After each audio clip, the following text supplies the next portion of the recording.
झांसी में एग्रीमेंट कराकर जमीन हथियाना मानो ट्रेंड सा हो गया।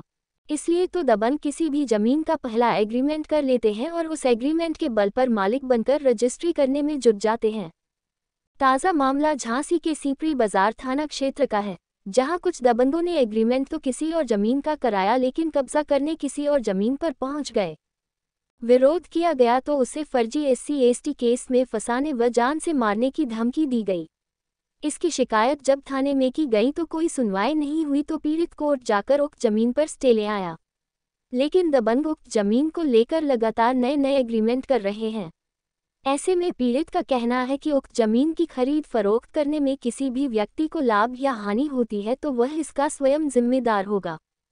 वहीं दूसरी ओर ये सवाल है कि योगी सरकार में दबंगों की दबंगई के लंघना होने और जमीन कब्जा जैसी शिकायतों के विलुप्त होने के दावे किए जाते हैं, फिर आखिर कैसे दबंग अपना अस्तित्व दबंगई से बना पा रहे हैं। 2010 सामने वाला पन्ना देखो, 28 से 2010। ये जिल्द पे जो लिखा हुआ है ये हमारे पे भी लिखा 15 साल से ज़्यादा होगा, 15.5 साल। मेरा नाम अपूर्व गौरव है और मैं यहीं झांसी सीपरी बाज़ार का रहने वाला हूँ। ये मेरे पड़ोसी हैं जिनका साथ में मेरे प्लॉट है। हनीफ अंकल, आंटी जी निरोज जहाँ के नाम पे भी प्लॉट है और ये यहीं आवास विकास में रहते हैं। हम लोगों का प्लॉट है 15 साल पुराना और रजिस्ट्री है हमारे पास, सब कुछ है। और जिनसे हमने रजिस्ट्री कराई उनसे कोई मतलब नहीं है, उनका कोई यहाँ पे विवाद नहीं है। यहाँ दो लोग रविराज गौतम और रावेंद्र कुमार रक्षा के हैं और रविराज गौतम खैलार के हैं। इन लोगों ने विवाद ज़बरदस्ती पैदा किया, एक फ़र्जी एग्रीमेंट करा के किसी और के नाम पे, और वो एग्रीमेंट दिखा के हमारे उस पे कर रहे हैं, कब्जा करने की कोशिश कर रहे थे। हमने कई जगह प्रार्थना पत्र दिए, सुनवाई कहीं हो नहीं रही थी, तो हमने कोर्ट से स्टे ले लिया।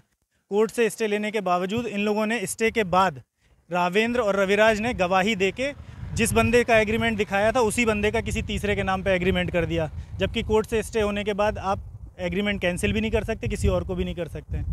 और अब वो लोग कहीं और, हमारे पास अब धमकी भरे फ़ोन आते हैं, कभी कोई फ़ोन आता है, कभी प्लॉट बेचने के लिए फ़ोन आते हैं। अनजाने लोग रास्ते में मिलते हैं, कहते हैं भैया प्लॉट बेच रहे हो क्या, 1000 रुपये 2000 रुपये में बेच दो अपना प्लॉट।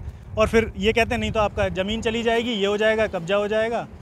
और कहते हैं कि ऊपर से कि अभी ये कोर्ट बंद हो जाएंगी तो ये लोग कब्जा कर लेंगे, तुम्हारी ज़मीन का कुछ नहीं हो पाएगा। मारने मूरने की धमकी देते रहते हैं। और ऊपर से हम पे फर्जी SC/ST एक्ट में पहले इन्होंने इंक्वायरी लगाई SSP के यहाँ, उसमें अलग नाम दिए और उसके बाद कुछ नहीं हुआ, तो इन्होंने जब स्टे हो गया, स्टे के 15 दिन बाद SC/ST में फर्जी FIR करा दी। जबकि अगर आप रिकॉर्ड निकालेंगे उस समय ऑन पेपर और हर तरीके से हम कॉल पे थे, हम आंटी को दिखाने अपनी गए थे, कहीं पे यहाँ पे मौजूद भी नहीं थे जिस समय में उनने बताया है कि ऐसा ऐसा हुआ है केस। 19 मार्च की बात है ये। हमें दोपहर में 12:30-1 बजे पापा से पता चला कि हमारी ज़मीन पे कब्जा करने के लिए कुछ लोग आ रहे हैं, तो हम डायरेक्ट थाने पहुँचे और हम अपनी ज़मीन, अपना कब्जा वापस चाहते हैं कि भाई कोई बीच में आके, अब दूसरे लोग कहते हैं विवाद है, ये है, इस पे बनाने नहीं देंगे, ज़बरदस्ती हम कब्जा कर लेंगे। इसीलिए हमें ये सब लिखना पड़ा कि हमारा कोर्ट से स्टे, हमारा मुकदमा चल रहा है। अपनी ज़मीन पे कौन स्टे दिखाता है, विवादित करता है, हमारी खुद की ज़मीन। मेरा नाम मोहम्मद हनीफ, मैं यहीं संगम बिहार कॉलोनी आवास विकास में रहता हूँ।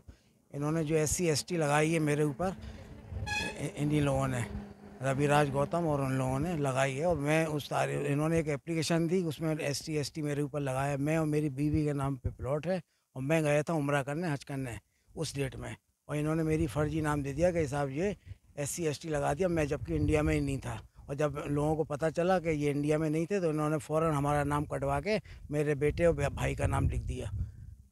जबकि पहली एप्लीकेशन जो इन्होंने दी है वो मेरे पास रखी हुई है, उसमें आप देख सकते हैं कि मेरा नाम दे दिया, और जबकि मैं यहाँ इंडिया में था ही नहीं।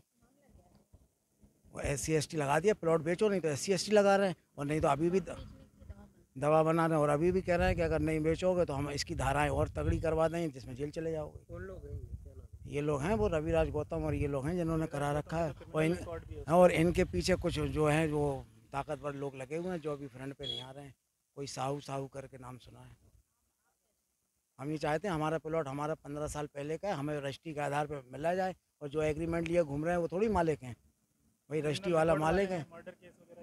हम लोग तो सीधे सच्चे रिकॉर्ड आप पता कर सकते हैं, पूरी झांसी के अंदर रिकॉर्ड पता कर सकते हैं गोपनीय तरीके से कि कौन है ये लोग, क्या नहीं है। अगर रिकॉर्ड हमारा ख़राब निकलता है तो हम प्लॉट छोड़ने को तैयार हैं, थोड़ी है।